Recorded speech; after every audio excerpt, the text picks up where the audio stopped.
depuis les Ardennes jusque par ici, l'Auvergne, etc. Un autre aspect aussi, c'est comment comparer deux phénomènes.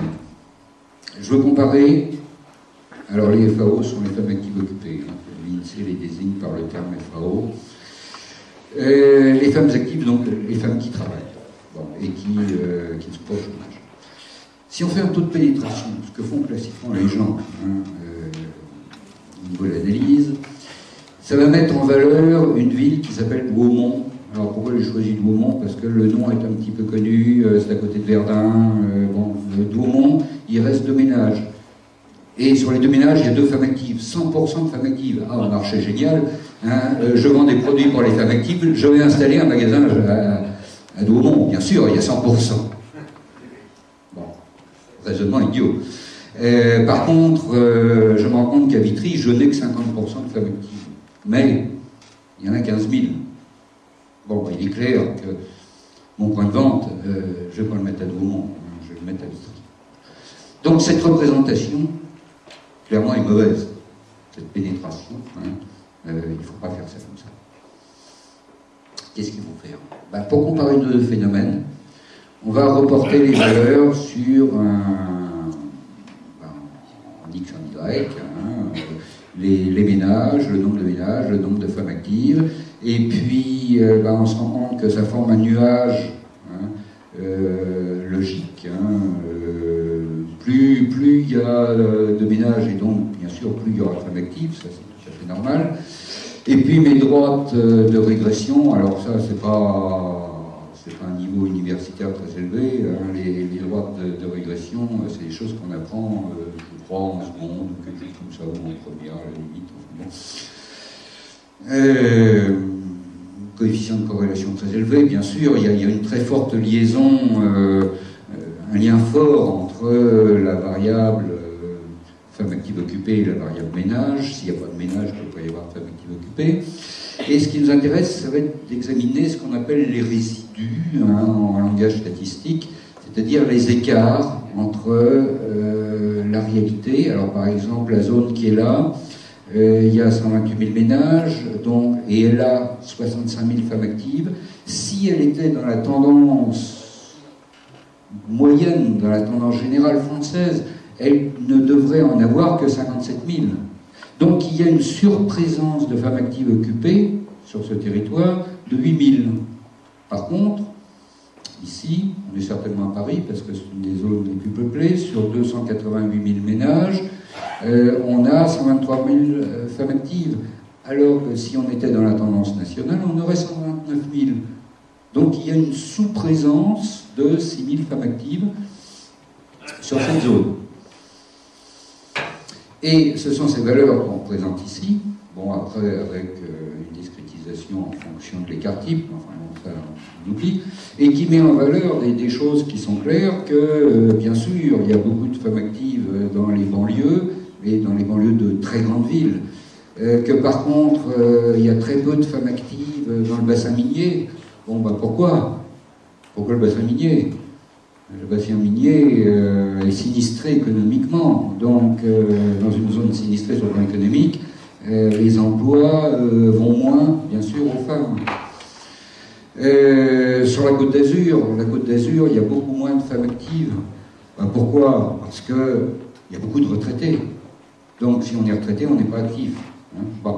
Donc ce genre de choses, vous voyez, apparaît très bien sur cette carte en analysant non plus une pénétration, mais des données de résultats de corrélation. Voilà une carte qui a été faite aussi comment évolue un phénomène. Alors, cette carte a été faite par le Conseil régional des Yvelines, et vous voyez que l'évolution de la population, alors ça évolue un peu dans tous les sens, en bleu ça diminue, en orange et en rouge ça augmente. Bon, ça montre qu'il y a une forte augmentation ici de la population dans cette petite commune-là, et puis que par contre la population diminue à proximité de Paris. Paris est là. Si on fait la corrélation, que je vous montrais tout à l'heure, on obtient ce résultat-là. Donc diminution effectivement à proximité de Paris, forte augmentation sur certaines zones ici, et puis là par contre on on est à la campagne. Il n'y a personne. Si dans le patelin qui est ici, il y a 50 habitants et puis qu'il y en a eu 10 de plus, d'accord, c'est 20% d'augmentation, mais c'est 20% sur 50, sur 30 avant, donc ça ne veut pas dire grand-chose. Alors la personne qui avait ça s'est dit, quand même, c'est un peu embêtant parce que on ne voit pas justement l'importance des, des augmentations ou des populations qui existaient avant. Alors pour ça, il a fait une autre carte. Une autre carte, cette fois, avec des boules comme ça, plus ou moins grosses, en fonction de l'importance de l'augmentation. Donc, pour arriver à comprendre ce qu'il veut dire, c'est ça plus ça. Alors, est-ce que vous direz quelque chose comme ça, a priori, de la lecture de ces deux cartes-là?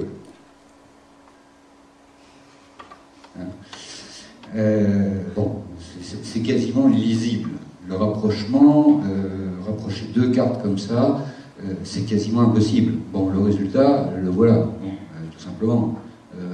Mantes-la-Jolie, il y a un...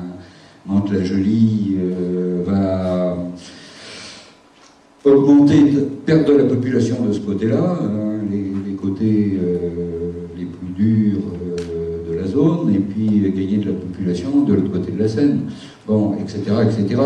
Diminution des populations sur Saint-Germain-en-Laye, les zones trop chères, et puis augmentation des populations sur des zones où les prix des logements sont un peu plus faibles. Bon, là, on s'en rend compte tout de suite, et puis on se rend compte que dans cette zone-là, c'est même pas la peine d'aller regarder, parce qu'il y a tellement peu de monde. Bon, ça intéresse peut-être la commune localement, mais en dehors de ça, au niveau de l'analyse, au niveau départemental, mais aussi au niveau national, ça n'intéresse quasiment plus personne. On peut aussi faire des modélisations.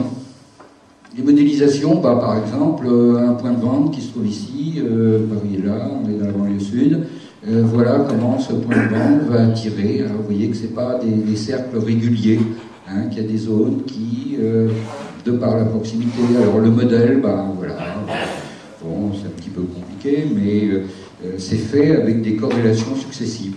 Bon, si un élément de l'analyse est bien corrélé à notre phénomène client, on va dire qu'il y participe. Et donc, il va être une variable explicative de notre phénomène client.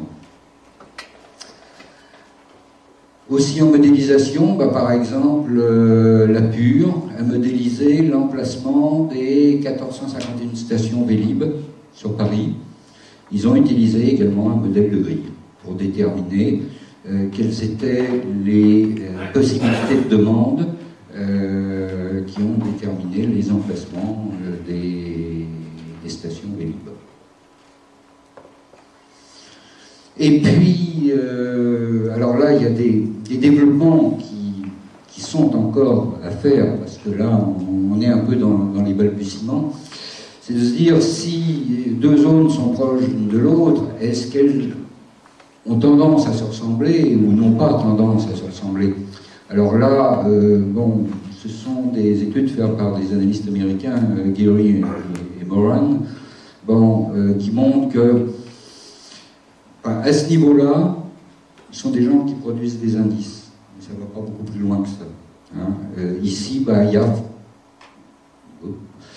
il y a probablement une autocorrélation forte, c'est-à-dire que chaque zone influe sur la zone voisine, chaque cellule influe sur les valeurs voisines, probablement une autocorrélation forte dans le cas présent, et puis probablement une autocorrélation faible dans le cas présent. Donc ça mesure, si vous voulez, le degré d'autocorrélation, mais ça ne va pas plus loin que ça.